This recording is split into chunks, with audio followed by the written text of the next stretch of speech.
This podcast is a part of Straight Up Strange Productions. Discover more shows like this one at straightupstrange.com.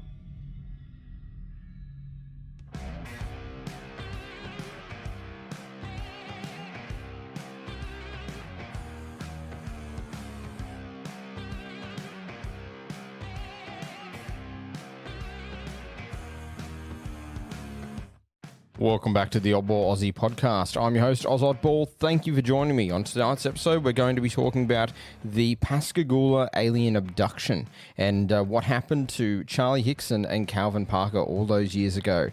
Very interesting story, one I've been wanting to sink my teeth into for quite a while, and one I hope you all enjoy as well.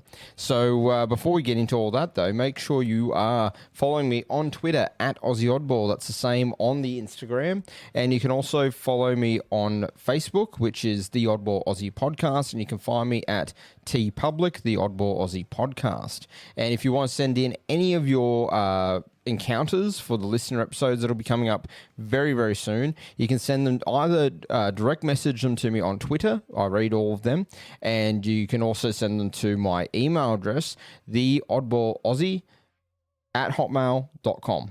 So that's theoddballaussie@hotmail.com. And I listen to all the stories, and I read the emails, and also any stories you allow to be put on the show will be treated with the highest respect. So don't worry about that. There will be no making fun of you or anything like that here. All right. So also check out the YouTube page. The YouTube page is the Oddball Aussie Podcast, and there you can find the pictures to go with the news and a couple of other episodes I've done, and some gaming episodes as well, where we do a bit of live streaming. So it's a lot of fun. Go check that out and support in any way you can. The TeePublic store is a really good way to support the show. Buy some merch and, show off to the world that you're an Oddball Aussie podcast listener.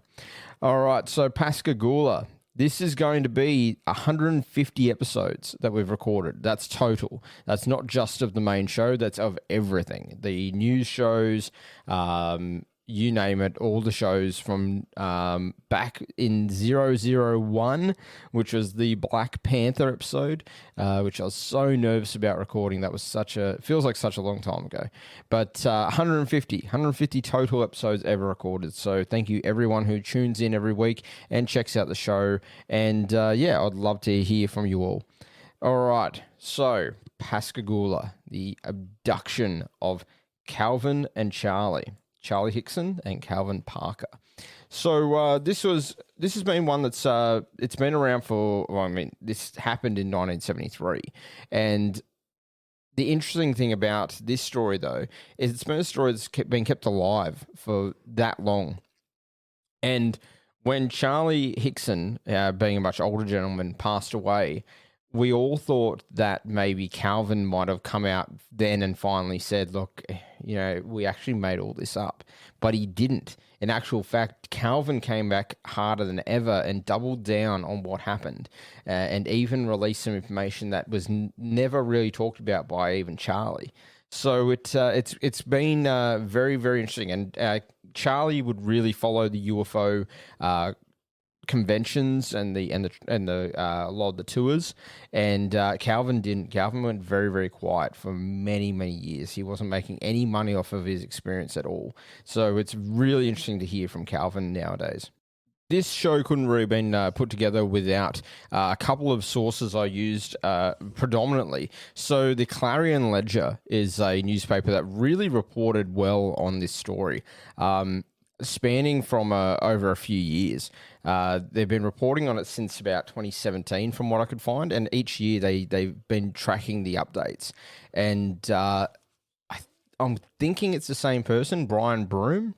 It looks like it, yeah. It's Brian Broom from the Clarion Ledger. So some really great information there. We got some recordings from Fox 10 News that are going to be very interesting that we're going to dive into. And also a big portion of the information that I learnt, I'm going to have to give a bit of a plug out there to the documentary Alien Contact, the Pascagoula UFO Encounter. This this documentary was done very, very well by J. Michael Long, who is also an experiencer of a sighting that is more than likely linked to the Pascagoula abduction. So it was really, really well done. I really enjoyed it, and definitely worth your time. So if you're in Australia, you can watch it on Amazon Prime, and anywhere else in the world. I'm guessing it's on Amazon Prime everywhere else as well. But you can also find it on you can find it online in most places. You can buy it.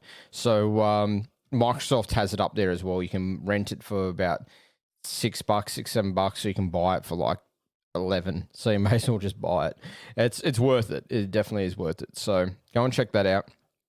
But let's get into it. So the Pascagoula abduction was an alleged UFO sighting and alien abduction in 1973, in which Charles Hickson and Calvin Parker claimed they were abducted by aliens while fishing near Pascagoula, Mississippi. On the evening of October 11th, 1973, 42-year-old Charles Hickson and 19-year-old Calvin Parker told the Jackson County, Mississippi Sheriff's Office they were fishing off a pier on the west bank of the Pascagoula River in Mississippi when they heard a whirring, whizzing sound, saw two flashing blue lights, and observed an oval-shaped object 30 to 40 feet across and 8 to 10 feet high. Parker and Hickson claimed they were conscious but paralyzed, while three creatures with robotic slit mouths and crab-like pincers took them aboard the object and subjected them to an examination. So there's been quite a bit of skepticism about that. We'll get into the skepticism after, because there's a few high points, a few big points that stand out that we will discuss. There's been, in that same night on 1973, there's been quite a few sightings that also happened, and we'll dive into them as well. So a lot of people didn't come forward at the time. Charlie and Calvin were treated like they were crazy. Calvin, only being very young, decided to basically go into confinement and just deny that anything ever happened. He didn't want to talk about it. He didn't want to discuss it. He was only newly engaged as well. So you got to imagine this guy's just trying to get on with his life. He contacted Charlie because he knew of him through work. Now, Calvin was a very hardworking man, and Calvin's hours that he was doing at work just weren't matching up with being able to spend time with his wife, future wife. So he was sort of sitting there going, well, I need different work. What's the point of even getting married if I'm never going to see my wife anyway? So this is where he went and spoke to Charlie, and Charlie got him a job in the same shipyard as him. And so Calvin worked in the shipyards with Charlie, and it was very, very hard work, but it got him home at normal hours. And this one lunchtime, Charlie comes up to Calvin and says, hey, I'm thinking about going fishing tonight or this evening. Do you want to come along? And he said, been a really hot day and really hard working. They decide, Calvin, yeah, sure. Like, that sounds like a great plan. A bit of fishing just to wind down, and that's all it's going to be. It sounds like a great plan. So they loaded up into Calvin's, brand new at the time, Hornet, a car that he was driving. And they headed out to this part of the area of the shipyard. It was a little alcove type bay where a lot of junk would wash ashore just the way the river flowed. So they've gone there, and Charlie knew there was a spot down there that had a pier, and was because it took a lot to get down there. It was very isolated, and it was a good fishing spot, very, very quiet, and technically not really a place they were supposed to be. I don't think it was legal to be on the shipyard's grounds, but Charlie thought it was a great spot.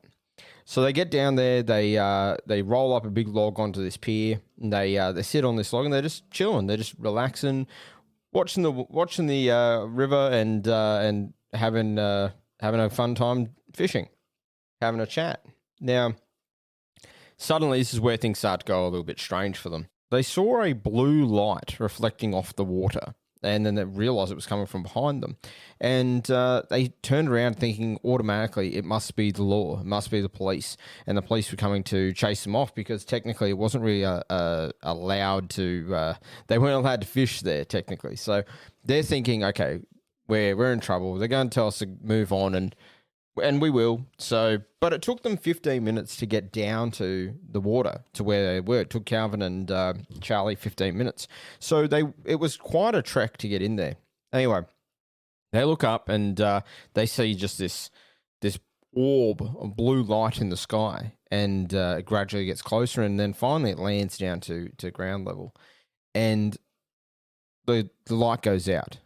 Now there's no more blue light, but a white square opens up on the side of the craft or the orb, and they realize it's a door opening. But the light was so bright that Calvin claims it was like having a welder's flash burn to the eyes. The next day, he claims that he still had pain in the eyes. He had to go and get drops, and that his eyes were swollen and red. So, yeah, he's claiming that it was like a welder's flash burn. We'll get into that a little bit after, but yeah. So they couldn't see anything. The white light coming out of this craft was just blocking their vision from anything. So they sit there, they're just standing there shocked and paralyzed with fear. Then suddenly they see 3 dark figures emerge from the craft. 2 of them head towards Charlie. Now, these 2 figures, they say, were very robotic in their movements, and they hovered. Their legs didn't move. Their legs were like they were welded together. They could see 2 legs, but it was like they were welded together. And the whole body was like a wrinkle of grey and black mess. But they said it seemed metallic. And they had 2 arms, and on the end of each arm it had like a pincer, like a crab claw, is how they described it. And on the face, it was just a slit for a mouth, and protrusions, like 1 protrusion as if where a nose would be, and 2 coming out from where the ears would be, and no eyes. And then, so one comes up to Charlie and grabs hold of Charlie, and Calvin's looking in fear. He's absolutely crapping himself. He does not know what to do for obvious reasons. I mean, they couldn't run backwards because it was just dark water, and left and right they couldn't go either because where they were was sort of water on both sides as well. So the only way to run was towards the ship. So, but Calvin didn't get that option. What happens is one of the third of these beings comes over and grabs hold of Calvin. And Calvin claims that he hears a ch sound. And then he believes this was an injection that happened in his arm because he felt quite a fair amount of pain in his arm. And then all of a sudden he said he felt relief, as if relaxed. And he couldn't move his body, he was paralyzed. But he could still move his head slowly, left to right, up and down. But it was like he was in a dream now. And he was just floating at that point. And the 2 men were grabbed up by these creatures, and the creatures then flew them up into the opening of the craft. So they actually levitated with the 2 men. Now, for Calvin's, what happened to Calvin, this got fairly strange. So Calvin then gets walked into a separate room to Charlie, and he sees a bed that he claims looks sort of like glass or ceramic. And he gets put on this examination bed, and suddenly out of the ceiling, a hole opens, and a little square thing the size of a cigarette packet comes floating out of the hole in the ceiling. Now, this thing flies around Calvin's body, and it's just taking pictures. He thinks it's just making this click sound every time it goes around, almost like it's taking photos. And it floated around his head, it floated around his whole body, and eventually it then goes back up into the ceiling. As this happens, a door opens and enters a feminine-looking alien, and followed by one of these robotic creatures. that led Calvin into this room in the first place. Now, Calvin says it's a effeminate alien because of the features. He said they had very dainty, effeminate features of the face. They had ears, they had eyes. Now, the interesting thing I found about this is a lot of the reconstructions, a lot of things I've seen, and the drawings I've seen of this particular alien, this female one, people have drawn her like a grey, but he clearly does say in his interview that she had ears just like one of us. So to me, it's more like a bald, effeminate human. So whether that means they're androgynous, I'm not too sure. But he says anyway. The other reason why he said that it was a her was because the voice in his head, it was contacting him telepathically, and the voice in his head was a female voice, and so she's telling him in his head, it's okay, we're not going to hurt you. And then she goes in with her two middle fingers on her hands were longer. They're much, much longer than the other fingers on the hands, and much longer than what our fingers would be. And she grabs his jaw and juts his jaw down and opens up his mouth, and then puts two fingers down his throat and is up past what he says, that googly thing in your throat. Gets up past there, and she's trying to put her fingers up into his nasal cavity. He said that's how it felt, at least. And then he said he could feel that his nose had started bleeding slightly. And she removes her fingers. He said at this point he could feel pain again. And she just kept telling him in his head telepathically, "Don't worry, we're not gonna hurt you," even though he's being hurt. And then after this, he's then escorted out by the robot. She leaves, and they escort him out using one of these, what he called a robot. So then he's brought out of the ship, and then he can see Charlie lying on the ground as he exits. So he's feeling a bit of relief now. And so he gets thrown onto the ground, or drops onto the ground. The robot creatures disappear back into the ship, and then Charlie and Calvin sort of start to come to, and they're very, very seedy. It's almost like they've got a hangover. They're just very confused and scared too. I mean, this is not something these two blokes would ever have thought of would happen to them. From all accounts from people who know Charlie and know Calvin, they aren't these type of guys. They aren't guys who seek out attention. They're not guys who were interested in any of this type of stuff. They were just typical blokes doing labor work, liked to fish, had families, or were, for Calvin, planning on starting a family. It wasn't the normal type of person who would try to make a story up like this. So but in saying that, I mean, anyone could make up a story like this. But Charlie and Calvin both swear that they weren't lying. And as I said, when Charlie died, a lot of people expected Calvin to come out and say, everything Charlie said was not true. It's all bullshit. I can prove it to you this way, this way, this way. But he didn't. In actual fact, Calvin doubled down and became a very big advocate. So after this, in Calvin's words, they're having a chat. Calvin and Charlie. They're sitting on the grass there, and Charlie says to Calvin, "What do we do? Like, do we call anyone? Do we speak to anyone?" And Calvin says, "No, I don't want to talk to anyone about this. This never happened. We're getting in the car. We're going." And so Charlie hesitantly agrees. Okay, fine. Let's just go.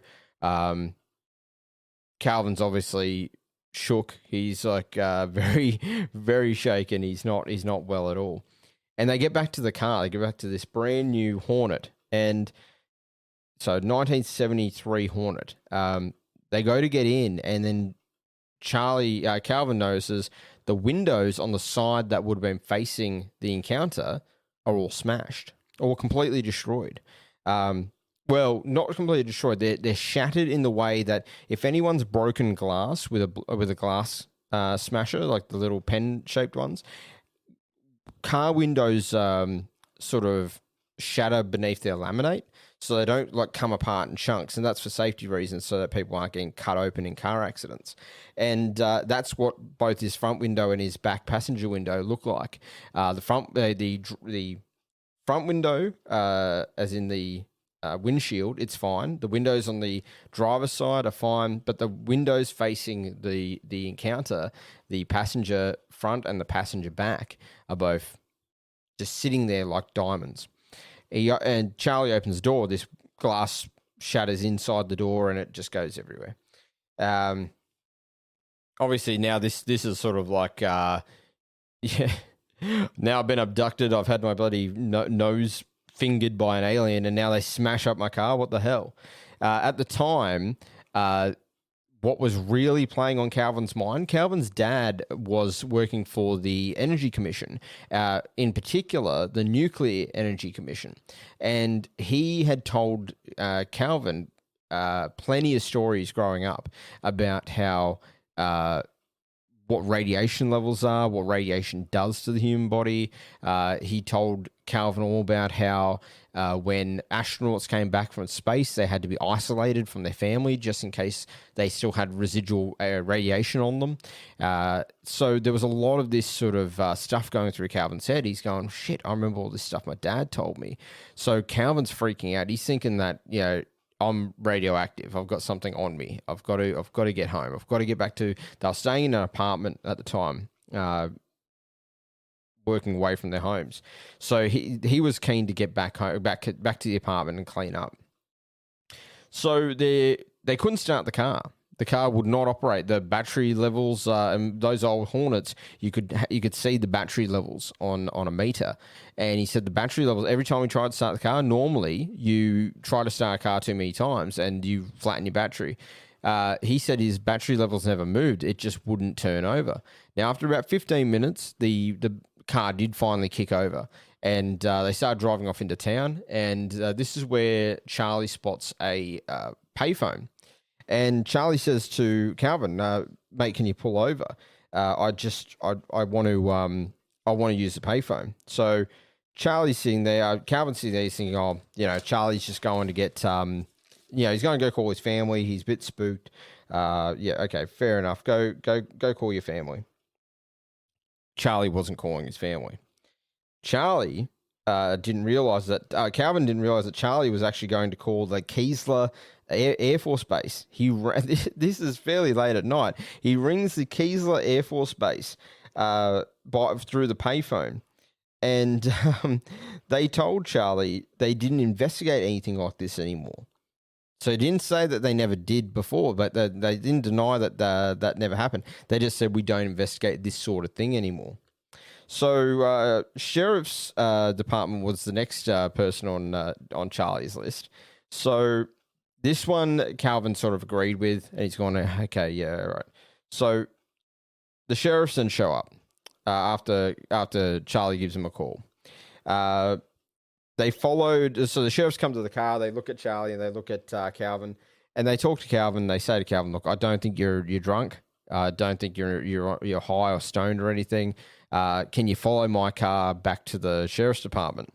So this sort of clears up a few things that a few people said, which was, Calvin and Charlie, they're on the piss. They're out there drinking beers, and they just had an encounter like of the drunken kind, or Charlie must have given Calvin a bit of weed that he must have had tucked aside.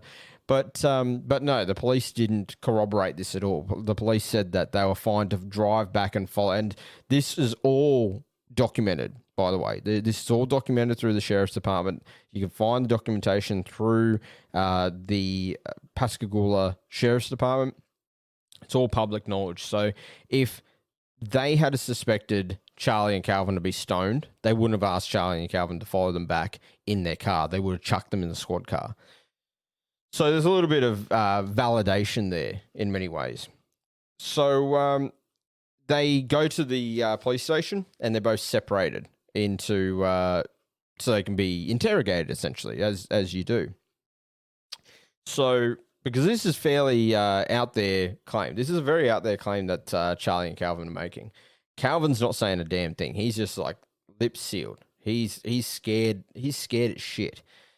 Charlie's just like, I want to talk. Charlie's just like, bada, bada, bada, bada, bada. He's 100 miles an hour. He's wanting to get this information out there. He's wanting to tell the sheriff's department about exactly what happened. Now, whether this is because Charlie's encounter seemed to be more of just the like a checkup exam compared to Calvin's encounter, where Calvin's encounter, it was much more abusive. I'm thinking that's what could have been, and also the age difference. Charlie had been through a lot in his life. Calvin, only as a young fella, only just starting out, he had a lot more to lose in many ways than Charlie. Charlie could go away from this and still, he would still have a normal life. People will make fun of him, but he doesn't care. He's at that age where he's like, I've got a happy life. I don't really care. Whereas Calvin was trying to start a life. He was trying to. Now he's sitting there thinking, "Shit! If this gets out, is my wife going to? Is my fiance going to stay with me? Am I ever going to have a wife? Am I ever going to have kids? Like, am I going to get laughed out of this job? Like, what's going to happen next?" So I can understand that. I can, being a young father myself, I can understand if I had an encounter back when I was in my 20s, early 20s, and getting ready to marry my wife, I probably wouldn't have told anyone either, because it wouldn't have been wouldn't have ended well if especially if you don't know, if you've never had that conversation with someone you're with. Now I realize that actually my wife would have been fine with me. She just wouldn't have believed me too much, but she would have thought I was loopy. But Calvin eventually does open up during this. So what Calvin and Charlie didn't realize was that they were being recorded by tape recorders hidden underneath the desk. This is a common practice. And then the two men were brought back into the same room together. And in this time, they were sat down together and they were left alone. This is all part of it. So the police are trying to catch them out. The police were trying to get them to go to record them saying, "What'd you tell them? Like, do you think they believe us? Like, do you think we can get away with this?" Like, they were trying to catch them out for being hoaxes. So this is really interesting for the police department to do this. There's a lot of police departments that didn't think like this when they had encounters. So kudos to the Pascagoula Sheriff's Department, because they really thought about this stuff. But I will now play for you what there's a recording of this. Now, I'll play this for you, and if you don't understand, I'm going to read the transcript for it afterwards as well. So here is the interview from 1973 of the two men being left alone. Well, this is the secret recording of the two men being left alone and them just talking to each other, no police in the room, when they didn't know there was a tape recorder under the desk. Skip ahead about 3.5 minutes if you just want to hear my translation of it.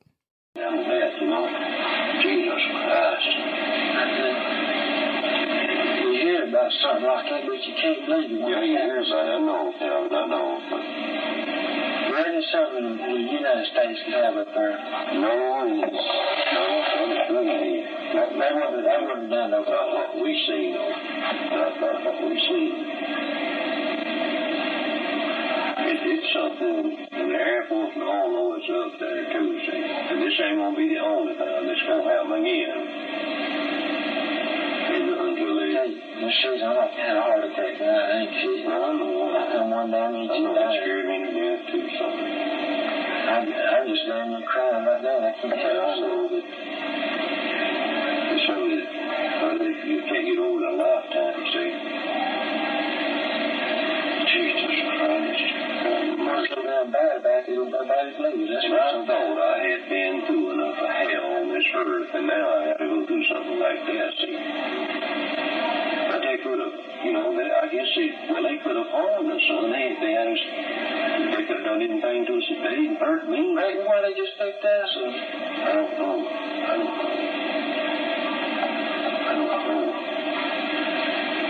I'm telling you, man, I couldn't take much more of that. I know you hung with the bird. to get some nerve pills or something, see the doctor or something. I can't stand it. I'm about to go all to pieces. I'll take you by the, when they get through us, we'll go by the phone. I'll get you something, set you down with so you get some damn sleep. I can't sleep without like it. I'm just damn near crazy. But Cal, when he brought you out of that damn thing, and when he brought me out, well, I like to know where the hell you know. God damn, I like to know where the hell got you straightened out, man. I didn't know it, though. I remember my heart, they just froze out just like that, and I couldn't move, just like I stepped on a damn rattlesnake. They didn't do me that way, though. I passed out. I passed out. That's the first time I ever passed out in my life. You check the new medical records. And I've never seen nothing like that before in my life. You can't make people believe that, though. I don't know. Sit here and believe that, because I They better wake up and start believing. Damn They right. better wake up and start believing. Damn right. Listen, I seen it. I can't figure out the damn door. You see how that door will come around on that side of the chimney? Yeah, I don't know how to open, son. I don't know. I didn't see no door swing. I don't know how to open. I don't know how to open. Shit on it.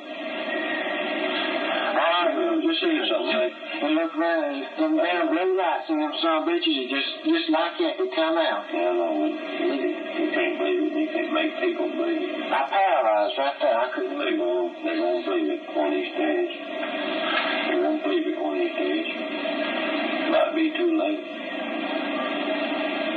I knew all along there was people from outer world up there. I knew all along. Okay, so that was Charlie and Calvin in the interrogation room of the sheriff's department when they didn't know they were being listened to. And very rough recording. Wasn't a great equipment back in the day, I guess. And I cleaned it up as much as possible, but here's the transcript. So it starts with Charlie. Something like that just scares you, slams you down to death. Jesus Christ. Calvin, you hear about something like that, but you just can't believe it. Charlie, I know, Calvin, I know. Calvin, reckon something the United States could have up there? Charlie, no, not sure what I believe. Calvin, I'm sure as hell I like to have a heart attack. Charlie, it scared me to death too, son. Calvin, I'm just damn near crying right now. Calvin, the thing that is so damn bad about it is nobody believes you. Charlie, I thought I'd been through enough of hell on this earth, and now I have to go through something like this, see? Calvin, reckon why they just pick us up? Charlie, I don't know. Calvin, I got to get home, get to bed, get some pills or see a doctor or something. I'm about to go all to pieces. Charlie, when they get through with us, I'll take you by, get you something to settle you down so you can get some damn sleep. Calvin, I can't sleep like this. I'm just damn near crazy. Charlie, but Calvin, when they brought you out of that damn thing, when they brought me out, I like to never in hell got you straightened out, man. Calvin, I remember my arms were just froze like that, just like I stepped on a damn rattlesnake. Charlie, oh Lord, have mercy. I've never seen nothing like that before in my life.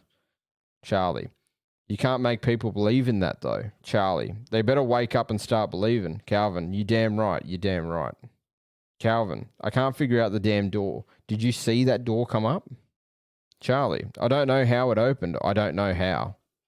Calvin, and that bright light, and just like that, them sons of bitches, just like that, they came out. Charlie, I know you can't believe it, and you can't make people believe it.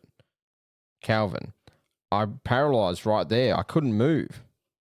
Charlie, they're going to believe it one of these days. They're going to believe it. Might be too late.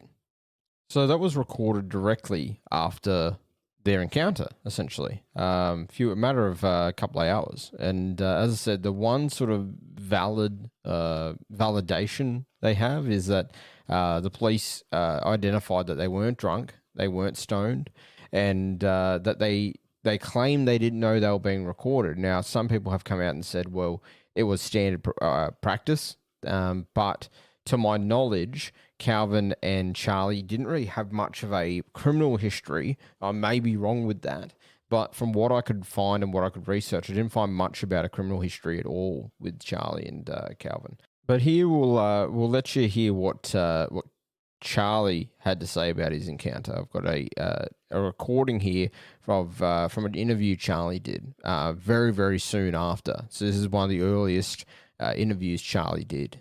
I'll say as well before this starts, the music at the start is actually a song that was recorded when this story went viral back in the day, essentially.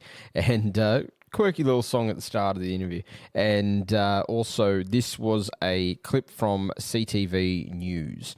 And there is the reporter who was interviewing him decided to take him to the shipyard to do the interview, which if anyone knows anything about shipyards, there's horns and sirens and so many different sounds in the background. So there's going to be a couple of sirens and horns in the background that you'll hear.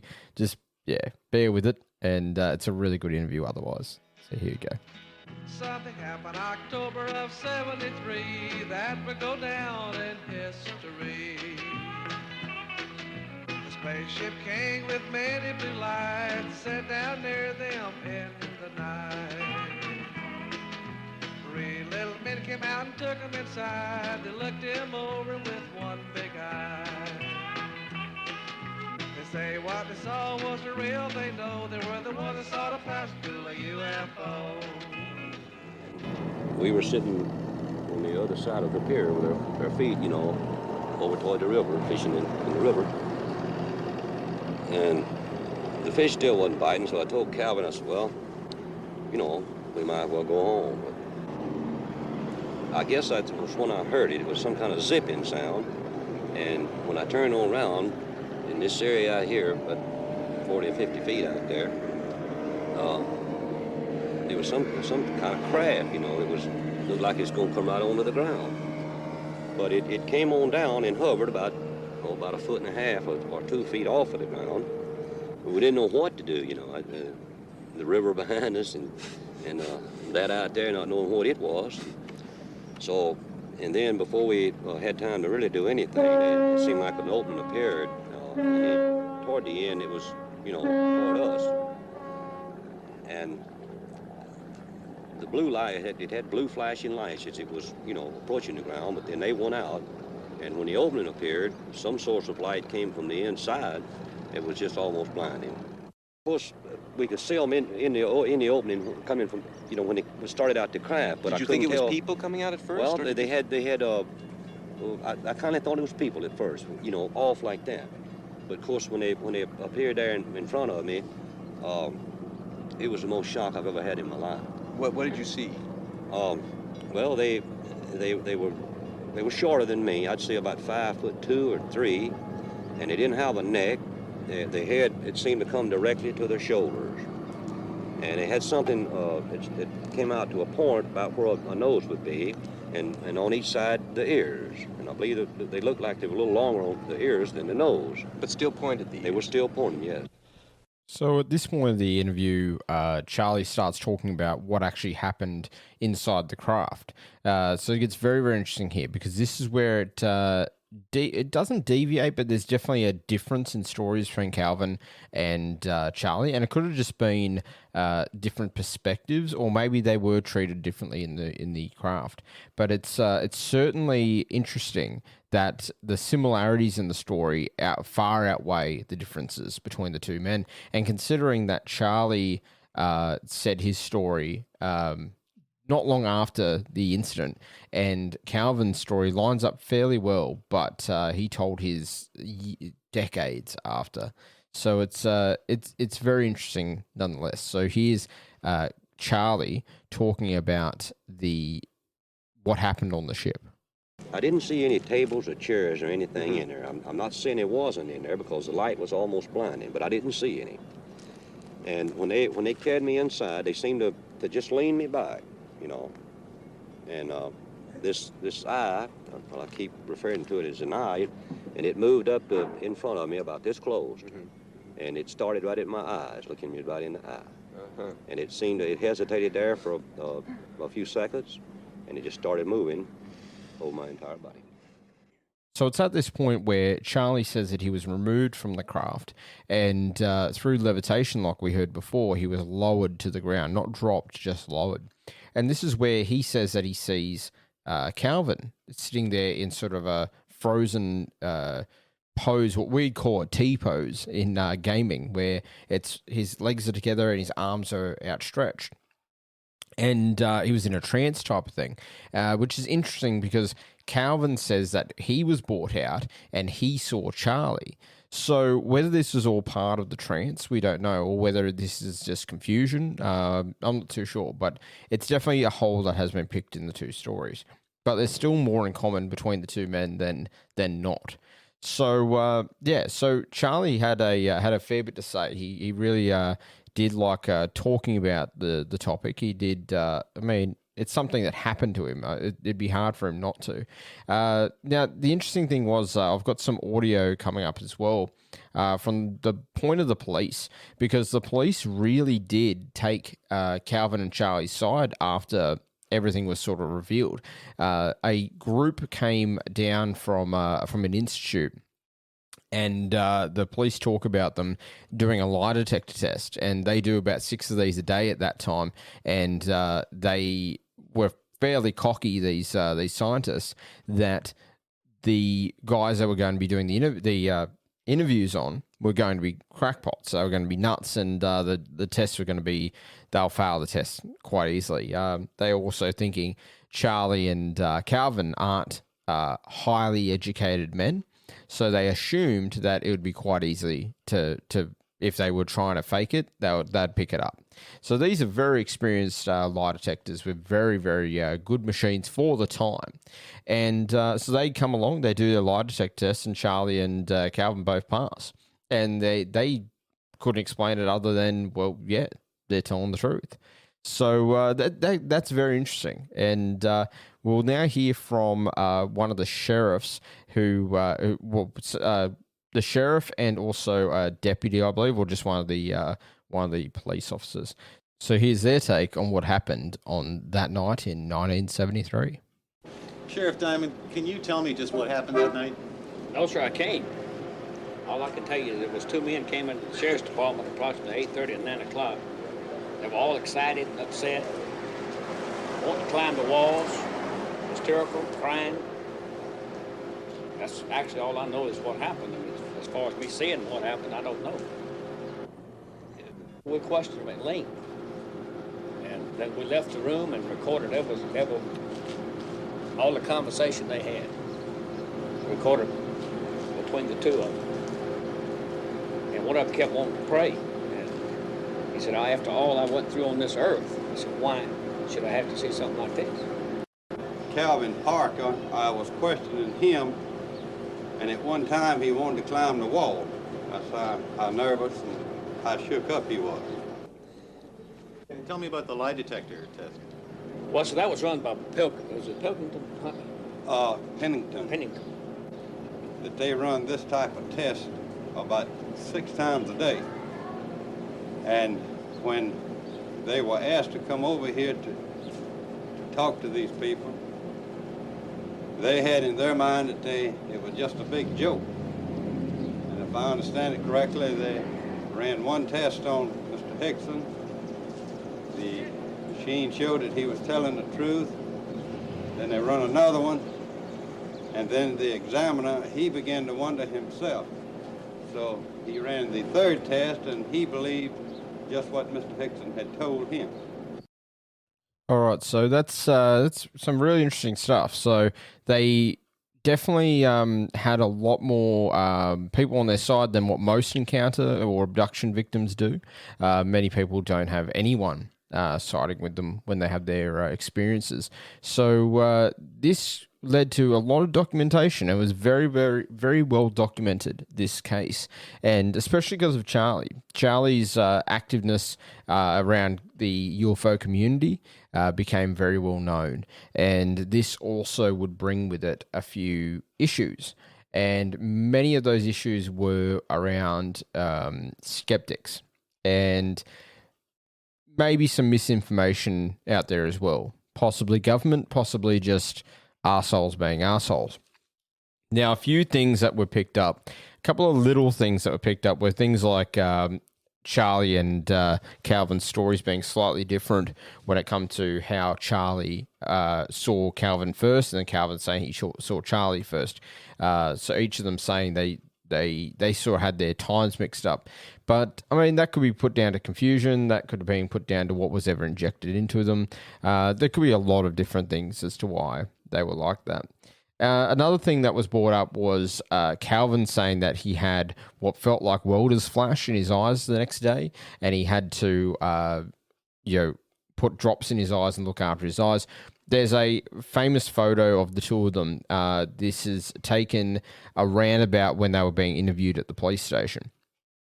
And this has never been proven. Now, a few people have said to me, this photo was actually taken after the events. This was taken during an interview. But to my knowledge, Calvin didn't really do many interviews sitting next to Charlie.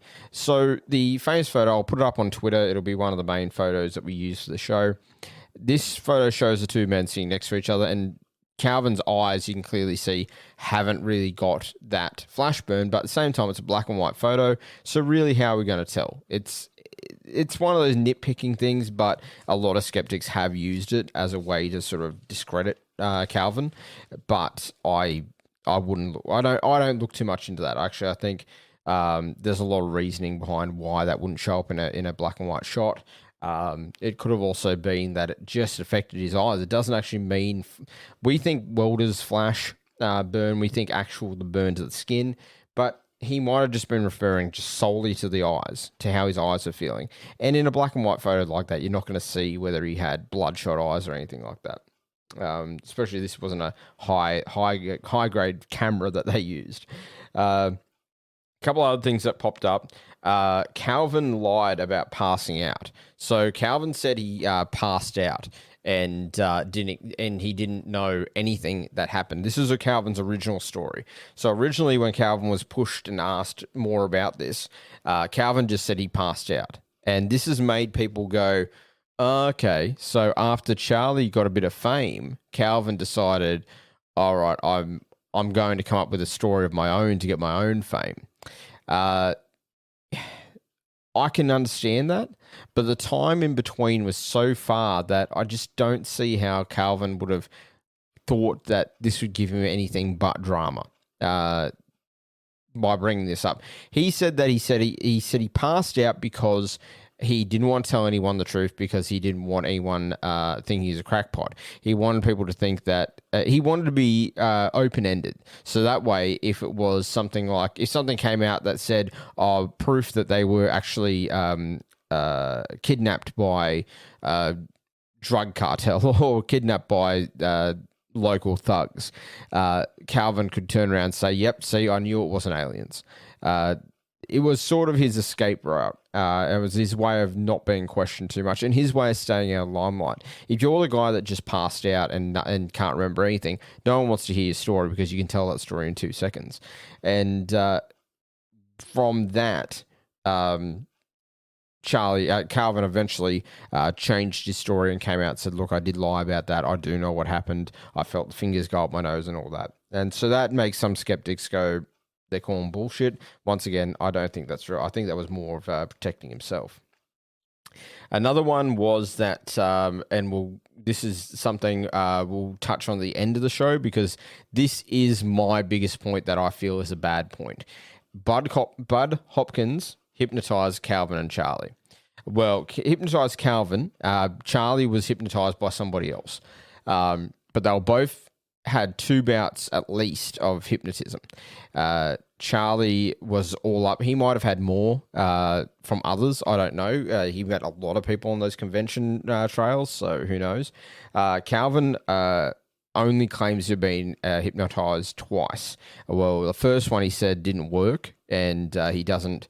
there's been no recordings of it and no documentation found about that first hypnotism session. And that's the first one that Charlie would have had as well. The second one was when he was hypnotized by Bud Hopkins, and this one was recorded, and we'll play that for you at the end of the show.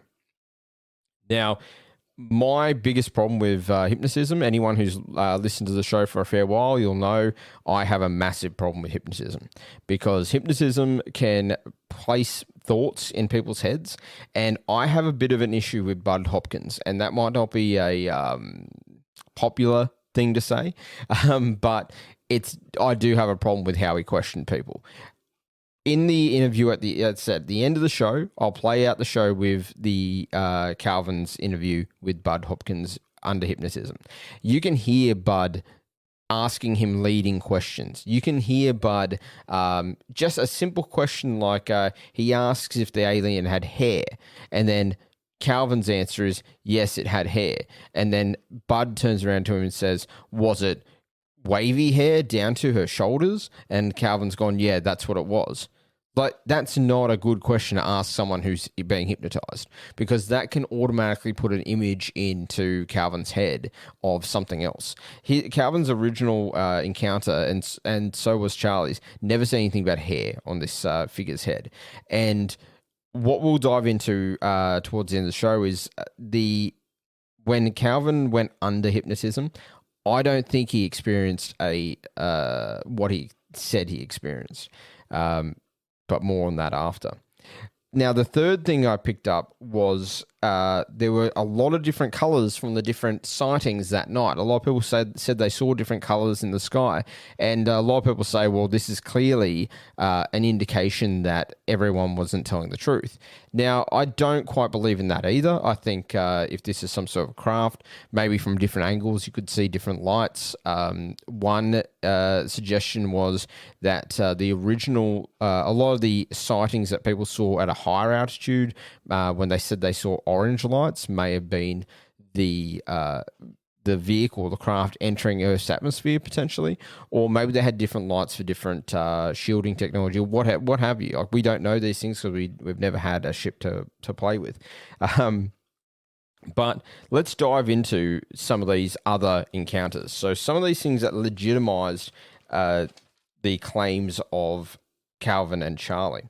So we've got in Ellisville, J. Michael Long, who made the documentary Alien Contact, the Pascagoula UFO Encounter. Once again, check it out on Amazon Prime, or you can buy it online or rent it in different places like Microsoft.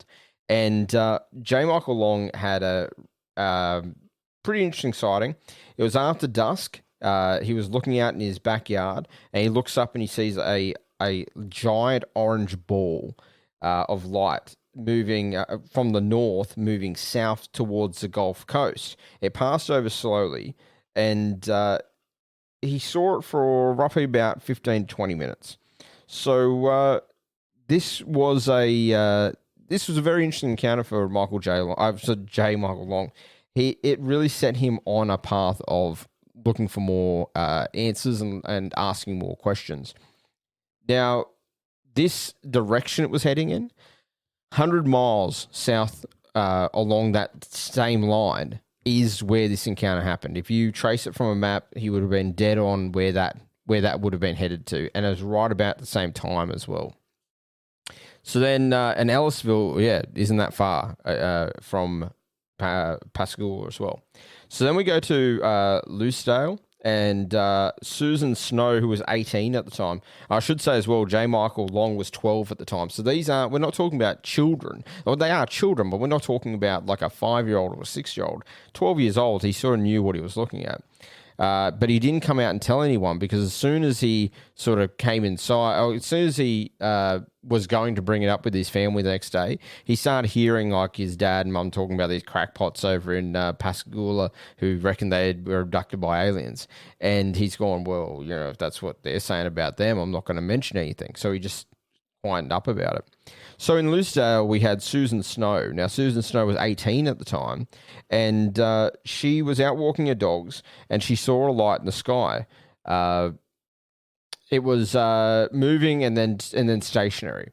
It was moving from north to south as well. Loosedale is once again a bit closer to Pascagoula, and it was heading in the same direction, right towards the Gulf Coast. And the difference, though, that Susan saw was it had a band of different colored lights around it, and they seemed to be in her words, they appeared to be rotating around a flat object. They were blue, green, yellow, and red. She saw it again for about 15, 20 minutes before it got too far out of vision. And then they head back.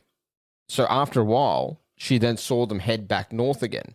So the belief is that maybe this encounter happened, and that's her seeing them leave again.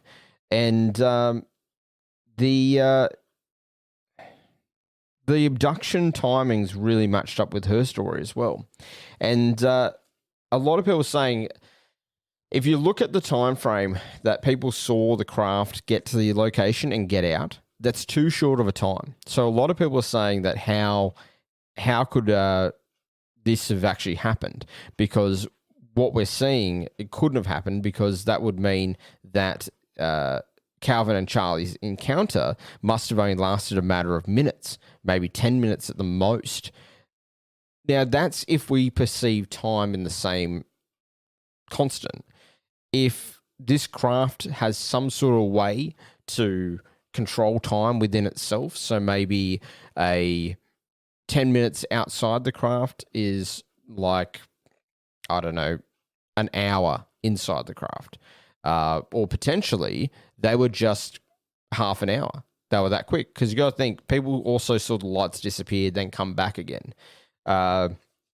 So then we had Pascagoula sightings, and Lewis Lee was a crane operator. He was working across the river from the abduction site, and at that night he was there, and he saw it. He saw a round egg-shaped blue light with a white light surrounding it, and a silver glow around the whole of the orb. He said the interesting thing he saw up close to it was that the middle appeared to be a transparent orb. So the total of the structure seemed to be transparent with these blue lights on the outside, until the blue lights disappeared, and for about 5-10 minutes there was these blue lights had disappeared. He said there was no sound, and that's another thing. They had all reported no sound, and that's something we'll talk about in a minute. He then looked over and saw what appeared to be like a welder's flash going off. It was bright white light, once again matching the story of Calvin and Charlie. So he said he saw this what looked like a square just appear. The blue lights disappeared. Then all of a sudden, no light, and he couldn't see anything. Then all of a sudden, he said he saw it again. Then it moved and it took off. Afterwards, it moved north again. So again, everyone's saying they saw the lights leave and go north afterwards. So the interesting thing about that is Charlie's the only one who has said he heard a buzzing sort of sound. Everyone else, including Charlie, and including Calvin, rather, I keep mixing the two names up, including Calvin, said that they heard nothing. It was absolutely silent. So that to me is quite interesting. Like, was Charlie exaggerating, or was Charlie hearing something different, or maybe it was something that Charlie was mistaking for, because it's still around a shipyard, still a lot of work going on even at night around the area. So potentially Charlie had mistaken it for something else. So then you've got another sighting, and that is from Maria Blair and her husband. Maria was stargazing while her husband was setting a boat up, getting ready to head out for a night fish. She noticed a blue light in the sky. It was heading towards her, and as it got closer, she suddenly saw a white light appear inside of it, and this would have been the same location across the river to where Charlie and Calvin were. And she said it was a very, very bright white light, and it appeared as if a door opened, sort of like if a screen door on the back of a house had opened. Then a few minutes later, the lights went out, and they were out for a while. Then the blue light came back on, but it was brighter. Then now the craft flew up and back towards where Calvin and Charlie were abducted. So it was like it was in a different location, and then it headed to Charlie and Calvin. So this was very interesting, because they heard a loud splash in the water. This would have been just before Charlie and Calvin got abducted. And she looked down, she saw a humanoid figure under the water. Looked almost like a statue. Arms not moving, legs were together, and it had no neck. This is the same description that Charlie and Calvin both gave about the creatures, that their legs didn't seem to open up at all. That sounds terrible, but their legs didn't seem to move. They seemed to be very statuesque. This sort of brings us into Calvin's version of the events. We'll dive into what Calvin had to say. So Calvin's claim was very similar, all about the door opening. We talked about him saying it was a blinding white light, as if it was welder's flash that burnt his eyes. He said he absolutely could not look at it. Charlie was a little bit different. He said he could look at it. Now, the three dark figures approached from the light, just like Charlie's description. But Calvin's description of the beings was very similar. He said 5.5 foot tall, no neck, grey wrinkled skin, hands that looked like mittens, and also a crab claw. So not sharp like a crab claw, but rounded. So if you think about a cooking mitten, so one thumb and all the fingers were joined. This is where he heard the loud ch sound, and that's when he believed he was injected. Aboard the ship, we went into that. He had this effeminate alien come towards him. Now, the interesting thing that Calvin says about the ship, that's a little bit different from Charlie, that Charlie didn't really talk about. But Calvin said the ship, the white light they were discussing, almost was as if it was coming out of the walls. It was he talked about it as if it was coming out of the paint. So that was the best way he could describe it at the time. And he was essentially saying that it was like luminous paint coming out of the walls. So whether that's just some sort of tech they have, or that's just some a field of energy maybe. So that's when he goes through all of his examination, where he feels these fingers go through down to his throat.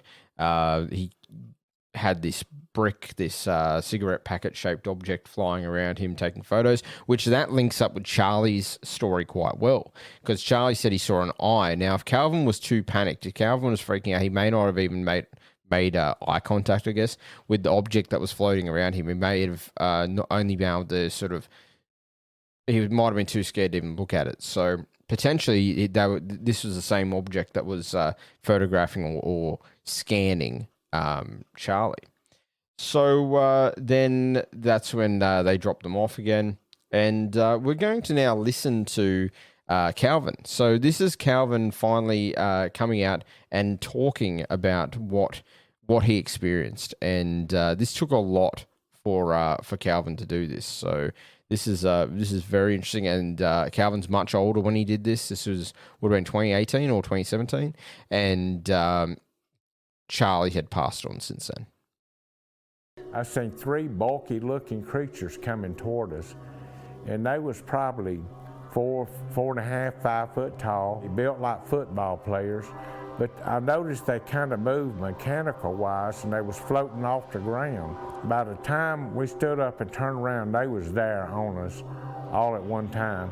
So 2 of them got a hold of Charlie, 1 of them got a hold of myself, and instantly I felt like that I just got relaxed. There was an examination room, what I call it, and the old big ugly creature that brought me in, he took me and laid me on an examination table, and he just backed up out of the way. I couldn't move or anything. All I could do was look, and there was something about the size of a deck of cards that came out of the ceiling, and it hovered about a foot in front of my eyes, and then it went to the right side of my head, and it clicked, went behind my head, and it clicked, went to the left side of my head and clicked, and then straight to the front, and then it shot back up in the ceiling. And that's when I noticed some kind of little ruffling noise, and this more feminine looking creature came out. She looked completely different than the what I call the robot, because he moved like a robot, just mechanical wise. She looked kind of feminine looking and had fingers, regular fingers and all, come over and pinched me on the side of the cheek. And then she took her finger and run down my throat and got behind that little thing that hangs down back there and tried to come up in my nasal cavity. And that was when it started hurting and I started choking and I got scared. And she just kind of telepathically told me, don't be afraid, we're not going to hurt you. All right, so that was Calvin's version of the events that took place that night, and what specifically happened to him. From his words, that was Calvin speaking right there. So if things sound a little bit different at the moment, it's because this episode has gone over the hour, and I had to duck away, have dinner, and then come back. So voice might be a little bit different. And now I'm sitting here with a lovely glass of red wine, Lindeman's Bin 40. It's a beautiful, beautiful drop, very smooth. So not a sponsor of the show, by the way, but Lindemans, if you're looking to sponsor anyone, I'll happily take some free bottles of wine. All right, so back into it. We've sort of covered both men's accounts of the events, and they link up very, very, not seamlessly, but they're very close to each other. And I don't think this is necessarily because they conspired. They had the separated interviews where they had said the same story, and then they had the hidden recording that we played earlier, and that made people go, well, maybe this is legit. What if this is something that they didn't know what it was? For instance, they're assuming it's aliens. What if this was some sort of military tech like Calvin actually suggested in the secret recording? He said, do you think US could have something up there? Yeah, maybe. Maybe Calvin saw something he doesn't want to really admit to because he doesn't want the black helicopters flying around his house. But something that might have indicated to him that this was a human thing. Could this have been a hallucination caused by something that was put into the air? Like, is this some sort of experimentation that was done on them? It shoots off into so many different avenues. It's a very well documented story, and that's where things get a little bit hairy after a while, because after such great documentation, after such well thought out research by many people into this, 93 comes along. And what happens in 93 really, it annoys me because the same thing happened to Betty and Barney Hill. Well, Betty in particular. And it really, this is where hypnotism comes in. This is where, this is where things start getting a little bit crazy. Bud Hopkins comes in. So here we go. So 93, Calvin goes fishing and loses time. So he remembers being out on the ocean, being out on the river rather, about 11 a.m. Now he's only taking rough guesstimates at time. I will admit, Calvin never carries a watch. He says that he does not carry a watch. It's just a habit he's had because when he worked in the shipyards and he's slinging a sledgehammer every day, a watch doesn't last very long, he said. A lot of those old analog watches with that shock wouldn't handle hammering stone every day. So that makes sense. So he's never had a watch. But he has a really good sense of time. He understands what time of day it is roughly. So 93's got a few years on now, and he's, you do get a sense of time. Like, I can roughly tell you when it's about 9 o'clock. I can roughly say when it's about 1. I can roughly say when it's about 3 o'clock. There's these set times where you're used to what the world is like outside. So he's estimating he's out there at about 11 a.m. and then he loses time. He wakes up 3 a.m. the next day, and he knows this because by the time he gets his boat back to shore and he gets in his car has a letter sitting on it from his wife saying, babe, if you're not back soon, I'm going to call the Coast Guard. And he checks the time in his car, and he's like, it's 3:30. So it took him about half an hour to get back to shore. Now, he couldn't remember even fishing. He remembers taking the boat out and that's it. And he was covered in blood all over his shirt. And he had fish in his cooler and he doesn't remember catching the fish. So he gets back and he tells a few people about this, and one of his friends that's been helping him through all the craziness over since he started speaking more about it, says, well, you know, I know a few of these people, because when you start talking about this stuff, you do start to get some friends who are in the field. You start to get people who you trust because they do believe you. So this friend of his introduces him to Bud Hopkins. Now, he goes to an event where Bud Hopkins is doing a talk. And Calvin says to his friend, look, I'm not going in there. I'm not being a part of this like UFO crowd. He did not like ufology. He did not like the UFO crowds. He did not like the conventions. He liked nothing to do with it because he thought they were all crazy. Which some people took issue with because of his story, but he wasn't trying to find out anything else. He wanted to find out more about this one particular occasion, but his friend sort of wrangled into it. So he says to his friend, look, I'm not going in. I'll stay at the hotel room, and if this Bud Hopkins wants to come and see me, I'll be in the hotel room. So his friend goes up and speaks to Bud, and Bud agrees. He says, okay, well, just make sure he stays in the room. I'll be there. Just do not let him leave. I really want to have a chat to him. So Bud had obviously heard about the story, especially about Charlie, because Charlie had been on these tours. And Bud found an opportunity to talk to the second guy who barely ever speaks about anything. So Bud goes up to the room, and at that point, Calvin believes that Bud wasn't able to hypnotize him.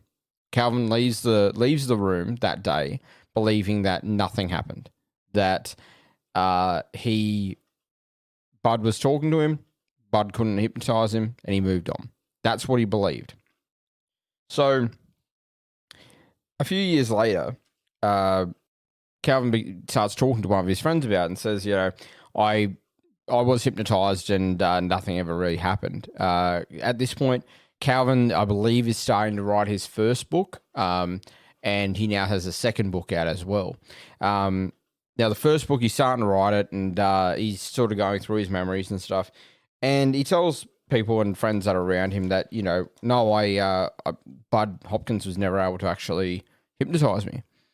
So his friend goes, you know, Bud Hopkins kept, you know, hardcore journals on all of this stuff. He documented and recorded everything he ever did. And that was one good thing that I do see with Bud, was the good that Bud did is all recorded, and so is the negative. I mean, Bud was definitely someone who showed all of his workings and all of that, what he was doing. Whether I agree with how he did things, no. But the fact that he had enough courage to record it all, good on him. And this helped out Calvin. So Calvin goes and he, with his friend does a bit of research online, finds out that he can gain access to Bud Hopkins' diaries, and they find the date of when this would have happened, and they get the recording of the hypnotism. Now, this is the recording I'll play on the outro, so you'll have to tune in. You have to hang around. It is very rough.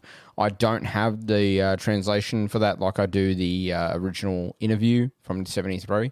But just listen. I'm sure maybe online somewhere you could probably find the transcript. I just don't have it on me at the moment. But Bud's questions, in my opinion, can be very leading. And I saw the same thing happened when he interviewed multiple people who had sightings. So, and other hypnotists do this as well. This happened during the Betty and Barney Hill story.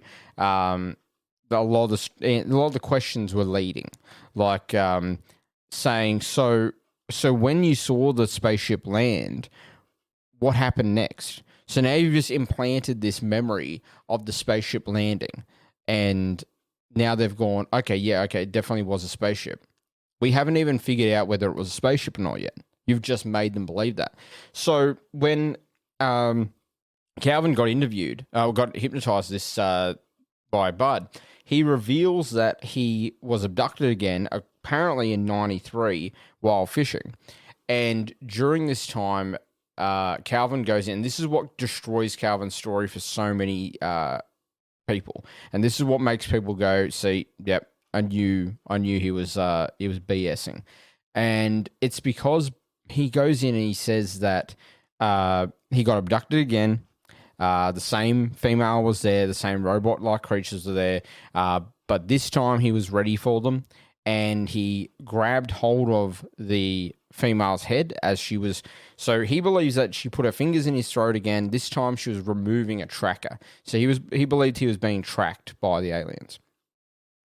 So he says that she removes this tracker for him, and then he grabs her head, and he starts banging her head against something, or against the table maybe.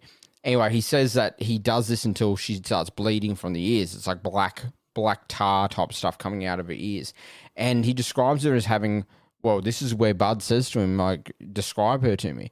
And he says, you know, she's got eyes, ears, mouth, ears like a human's.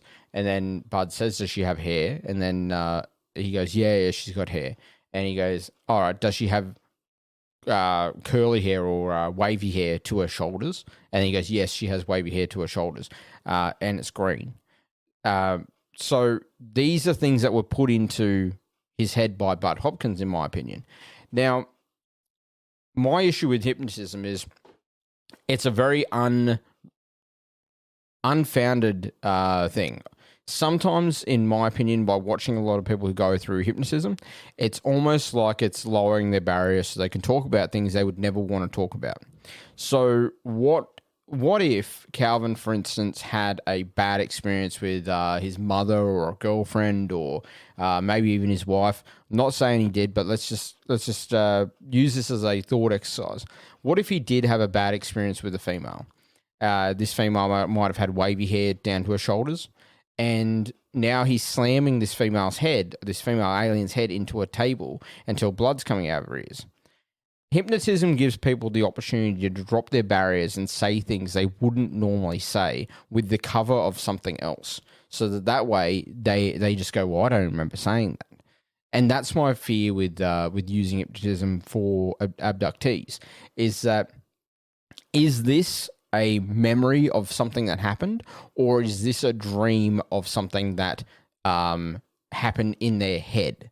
Is this a dream state? Like, if I have a dream about, say, the other night, my dad and I are going for a drive, my car breaks down, I need a new battery, and he decides, instead of going to the shops, he decides we have to go and steal one from a car yard. And this car yard's being guarded by a lion, and my dad jumps the fence and stabs this lion to death. And I know that's a dream, but under hypnotism, when I'm hypnotized, that dream could come back again. But this time, it could be like, okay, so my dad now becomes an alien. So now this alien led me to this special power source, which was the battery from the original dream, and we had to fight a giant beast to get there. So you can see how a memory of a dream can be converted and changed, and a memory of a thought.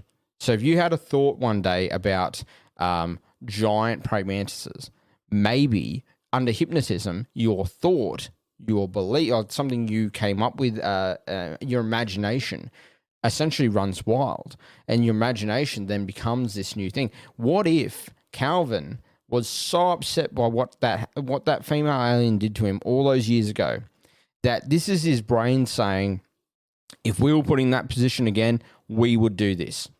Maybe it's in his head, he might have sat there for months, going, fuck, if I was back there again, if I was back in that situation again, I'll grab her and I'll slam her head into the table. If he was pondering that, if he was sitting there dwelling on that, from 73 to 93, you could imagine this would become a struggle, because he was terrified. The sheriff said to himself, he was climbing the walls, praying to God. Like, this messed Calvin up to the point where he didn't want to talk to anyone about it. This really messed him up.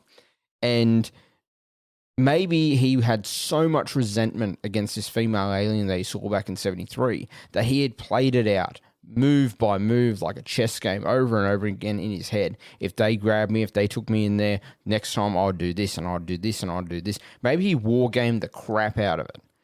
And then that memory was so strong that when he was under hypnotism, that's the memory that was brought forward. That's what actually happened. Potentially, what if Calvin was on that boat fishing and he just blacked out? What if he had a medical reason for it? Maybe the stress was so bad that he just blacked out. I know of people that have suffered immense PTSD and they will have this missing time, and not missing time in an alien way or a paranormal way. They will just forget that something is happening.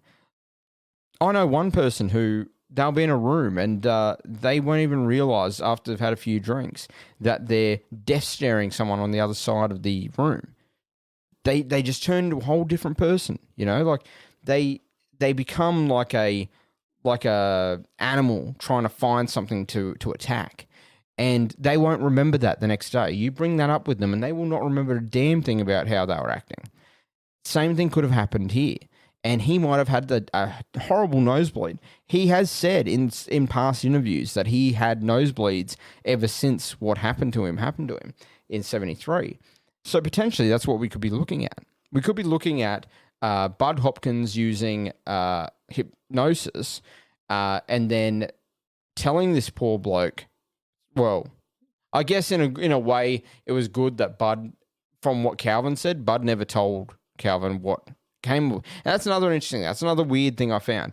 Bud Hopkins was known for letting people know how the hypnotism session went. Calvin never knew that this happened, according to Calvin. He never knew any of this happened. He just didn't even think he'd been hypnotized. So why didn't Bud ever really tell Calvin? Or did Calvin black that out as well? Did he block it out? Or is he completely faking it? I don't know. I mean, it's so much of this story is so endearing and so truthful that I feel that it'd be very hard for them to not hard to fake it, but it'd be hard for them to not slip up. And yes, it has been said they've slipped up. So aviation journalist and UFO skeptic Philip J. Klass found discrepancies in Hickson's story and noted that Hickson refused to take a polygraph exam conducted by an experienced examiner. That's a strange one because we actually have sheriffs on recording saying that they did, and concluded that case was a hoax. Skeptical investigator Joe Nickel wrote that Hickson's behavior was questionable, and Hickson later altered or embellished his claims. Nickel speculated that Hickson may have fantasized the alien encounter during a hypnagogic walking dream state, and suggested that Parker's corroboration of the tale was likely due to suggestibility because he initially told police he had passed out at the beginning of the incident and failed to regain consciousness until it was over, a claim supported by Hickson during his to tell the truth appearance. Now, that was one that we sort of covered already, but the thing is that this whole thing about the polygraph, the sheriffs and the deputies came out and one of the detectives came out and said that was completed and they both passed. And that was recorded in 73. Like that recording that I played you earlier from the sheriff's office was the sheriffs doing an interview back not long after it actually all happened. So, why would the sheriffs lie? It'd be much easier, and it'd take the gaze of the media off them if they just said, "Oh yeah, no, he didn't do a polygraph. He didn't even pass it, or he failed it." Like the police are being very genuine in this situation, and I believe them, and a big part of me believes that yes, something definitely happened to these two men. I don't know, though, whether it's 100% an alien situation or whether we're talking about something like Betty and Barney Hill's story, where it started off as a sighting and it grew and grew and grew. I think, okay, maybe it was a abduction, but then some of the embellished stories that Hickson told afterwards, He did throw on some extra stuff there about what happened to him and things like that. And sometimes there's some of his stories. I won't even go into some of them because they were clearly a bit of chest pumping and a bit of bullshit. But the sad thing about these people who come into this UFO community after being abducted or seeing something is that when their stories are so interesting, when there's such a big story, people want more. You know, happened to Betty and Barney Hill as well. People want more out of them. People say, you know, well, what happened in part 2? Well, there wasn't a part 2. Oh, no, but something else must have happened. Surely something else must have happened. And then you're left with these people who feel like they have to make up these stories because the UFO community and the ufology researchers get a hold of them and say, no, I need to ring you of all the information you have. And then you get people who take them around like bloody like freak shows. And I like a lot of Jeremy Corbell's documentaries. I really do enjoy them. But when he took Bob Lazar onto the Joe Rogan show, that's what it felt like. It felt like one of these guys from the ufology community, from the UFO community, finding someone with this information and then dragging them around the countryside saying, see, look what I found. And to Lazar's credit, I think he hasn't fallen into the trap of having to exaggerate too much. I think a couple of things he might have, and he didn't mean to come out with. And that's what a lot of these people don't realize. They've never actually been in the limelight. And they don't realize that you say one thing nowadays, especially in the era of technology. You say one thing, and that's memorialized in the UFO community forever. You say that you had a rare, unidentified element, and then you say it went to one place, and then you don't say anything about it for years. That's then recorded. But then all of a sudden you say it went somewhere else. People start questioning this. Like there's a written record, there's a audio record of everything you've said when you come out publicly about, and when you become a big name like this. And the sad thing is that a lot of the times people aren't interested in your story. They're interested in expanding your story. So like the other day, yesterday, I got a Twitter post, Twitter direct message from a fellow who he had an experience. It's probably less than 25. It's probably about 25 words, 30 words. Still a really interesting experience, but he didn't tell it as a big, long story. And so I'm going to put that on the listener stories when it comes up. But I'm going to try to dive into what was going on that year to add to it. But I'm not going to change his story. And what happens in the UFO community that I notice is that people want to take a story like that and go, oh, no, there must be something else to it. So your car must have had radiation in it, and your wife must have gotten abducted and abused. That's what happened. And these people get so locked in that they feel like, shit, I've got to say something because I'm making a bit of money now. I'm getting hired to do interviews. I'm getting paid to do books.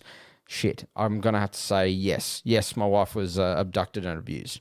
Then your wife goes, oh, well, shit, my husband's getting a lot of money out of this. I'm now going to get paid as well because he's brought me into the story. Yes, that's what happened to me. And then once the money dries up and once they're done with you, you're kicked to the curb and they do not chase you up anymore until so many years pass and they want to use you again. That's the sad thing in UFO communities worldwide, is that people are useful when they need to be. That's my little rant for the week on ufology. But you know, I mean, you see this every day. You'd be hard pressed not to find a story like that, a public abductee who got twisted and shaped and reformed by some producer or some director or some researcher. And sadly, I think this is sort of what happened to Calvin once the book started coming out. I think there's been a bit of twisting and a bit of, but you sure this didn't happen, Calvin? You know, you need to fatten this book up a bit. So anyway, I found that all very interesting, personally. I love the Pascagoula story. This is the deepest dive I've ever done on Pascagoula. It was something that I've been wanting to do for years. I've absolutely been trying to find time to do this, and that's why we didn't have a show last week. That's why we didn't have the news at the start of this week. It was because all my efforts have been put into researching this, and I hope you're glad with the efforts. I hope you're happy to listen to this, and even though I'm not happy with the hypnosis, I'm going to play this out to you as we leave. So, but before we go, make sure you check out the TeePublic store, support the show in some ways, buying stickers or shirts. The shirts are great. The shirts are really high quality. And and you can find them all there at TeePublic, the Oddball Aussie Podcast. Check me out on Twitter and Instagram. That's at Aussie Oddball. You can also check out the Facebook page. And if you want to share your stories, we've got listener stories coming up in the next couple of months, and you can send them to the Oddball Aussie at hotmail.com. And it's all your stories we kept treated in high regard with no jokes being made. The episode is all about true stories when we start talking about people's encounters that they send in. And make sure you send them to Twitter as well. Send them to my direct message through private message. I'm always up to have a chat. And you can also check out the YouTube channel. That's the Oddball Aussie Podcast on YouTube. You'll find this episode there, and highly likely it'll be demonetized because of the music that I played throughout this. But I'm not on YouTube to make money. I'm out there to have fun and try to get this show expanded more. So 150 episodes. You all helped me get here. Here's to 150 more. Hopefully soon we'll be doing a very big show for 200 episodes when we hit that mark. So a few big bumps this year. We're nearly at 21,000 downloads, which is really cool. For such a small show that we don't promote in a big way. It's great to see that we're getting the numbers that we're getting, and I really enjoy it. I'm seeing the numbers increase. It's very rare lately that we see our numbers drop below 1% increase each week. Even the last 2 weeks without even having a show out, you all came to the table and you all caught up on those back episodes. I saw a lot of returned listeners catching up on back episodes, and that really adds to it. So I love it. And we've got so much in the pipeline coming. These listener episodes are coming. That's going to be a massive thing. I've got I've been sitting on this this intro for so long. I love it. I love not blowing my own trumpet, but I put a lot of effort into it. And I really love the new intro for the listener stories. For the listener story show is called the Oddball Frequency. For those of you who are new to the show, and it's just really great to connect with listeners. And then we've also got my wife will be coming back on for episodes every so often. And that's where we're going to be going back into our ghost episodes. So many of you ask for ghost episodes. And I've said this so many times, it's hard for me to do ghost episodes by myself without every episode becoming the same thing. Haunted house. I don't have the time to redo the research on the history side of things. So the show we'll be doing, which will be really interesting, will be my wife will be bringing up the haunting and talking about the history of the place and the actual haunting. My wife's a very much true believer in a lot of this stuff. I'm semi-skeptic when it comes to the ghost stuff.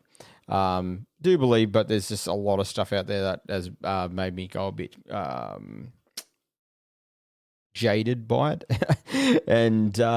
And I'll actually be providing the paranormal sciencey stuff, like why this would appear, the potential of what this could be, the comparisons of this to another famous spirit, that type of thing. So that's going to be a lot of fun. I'm getting her microphone and all that rigged up, and that'll be a good thing. So we're going to get away from the movie review stuff. That was fun, but it really wasn't linking up with what we wanted to do with the show. We want to keep the show mostly focused around weird stuff and paranormal stuff, and then we'll have the live streams on YouTube of gaming, but the gaming will be what I want the gaming channel to be is me gaming and talking weird stuff with all of you. That's the goal. Like, I don't want to be a thing where we're sitting there talking about the game I'm playing. The game I'm playing is irrelevant. It's about me chilling out and getting some time to actually play games for once, and talking to all of you, all of my listeners about experiences you've had, thoughts, ideas, anything you want to bring up from the UFO or the paranormal or ghosts or cryptozoology. I love cryptids, so it's going to be a lot of fun the next coming months, and more interviews coming up too. We're going to get back into the interviews, try to get back to doing the monthly interviews. That all sort of got put on hold last month with all my increase in work because of everyone's favorite excuse, COVID. But no, seriously, work has been pretty big. So interviews, scheduling and stuff hasn't been great. So we'll come back with some more interviews. Should be good. All right, now I'm just rambling now. So we will now play the Bud Hopkins the hypnotism session that he had with Calvin. So thank you all for listening. Thanks for tuning in, and look after each other and stay safe out there in the weird. Good night.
Scared.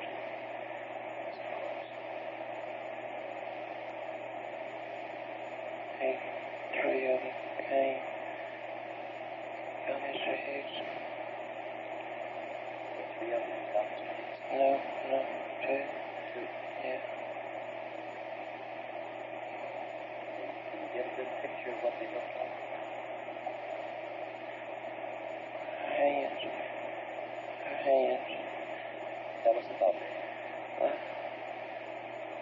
Like clams. Like crab hands. It's bad.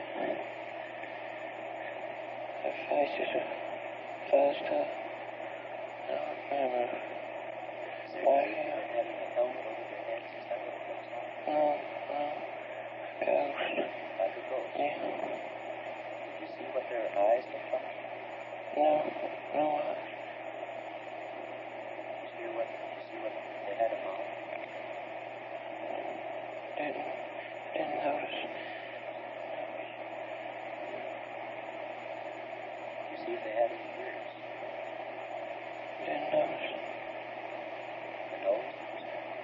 didn't notice. You didn't notice? No, no.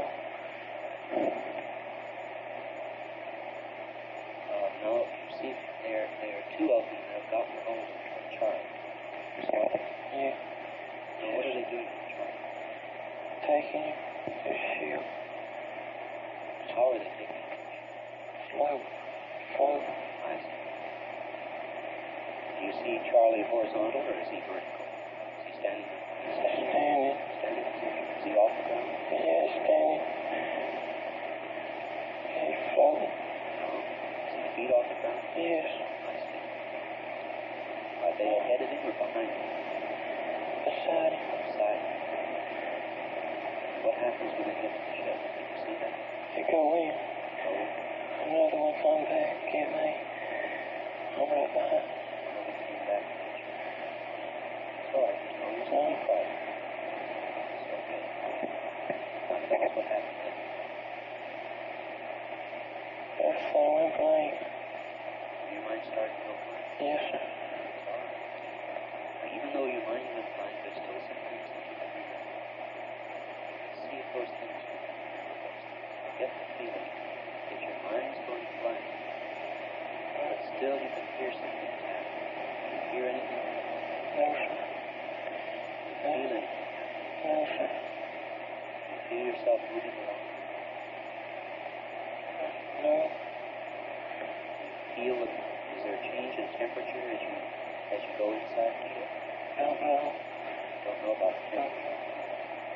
Do you get any sensation of heat or cold? No. No. Scared. Once you're inside the ship, do you have a sense that you're being held or touched? No. Just not there. You don't feel anything? No. Is there any possibility that something is touching you that you can't remember too well, that you, let's concentrate, let's get that feeling of being right there. You don't think you can feel anything, but there may be something in your feelings or something that you're really feeling. No. No. No. Now let's get the next thing that you remember that happened. Let's go back to it and see what's the next thing that happened.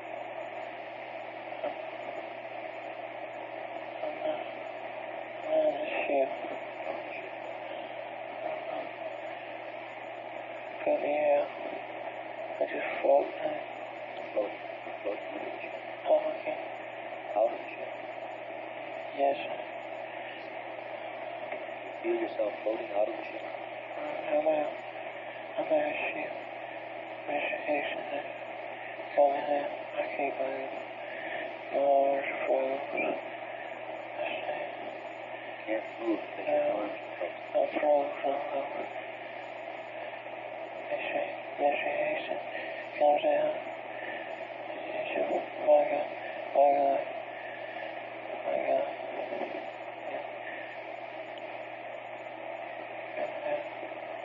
I became conscious.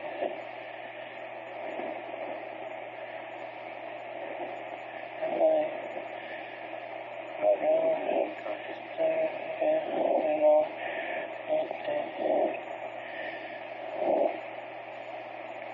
they just flown out. It's the east now.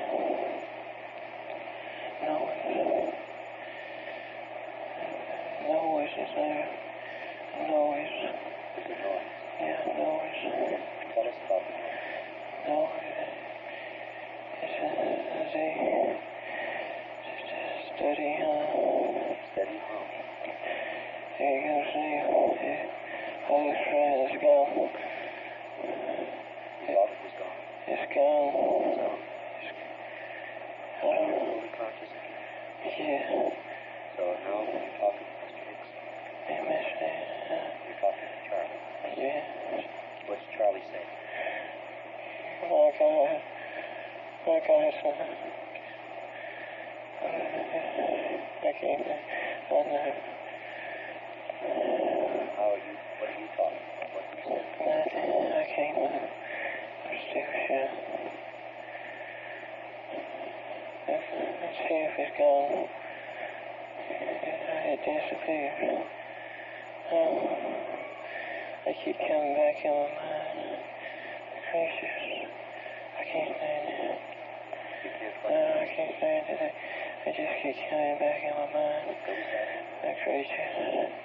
Their hands. But it's going to be all right now. No, they keep coming back in me. That's all right, but you gradually forget about this. Less and less worrisome. It's going to be less and less worrisome. As time goes on, it's going to be less and less worrisome. You see, you know what happened. You know you got out safely. You know it's okay. You're not going to come back.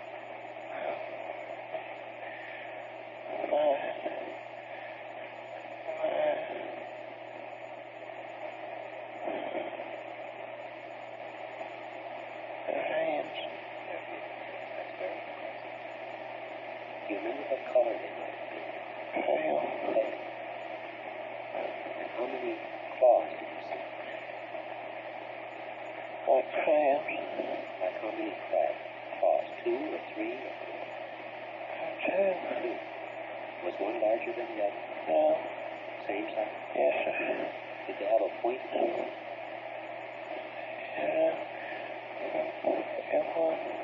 Did you see them move, open and close? Yeah, no, they open. Were they about as big as a person's hand? Yes. They draw you like magnets. They just pick you up. You fall. They just float.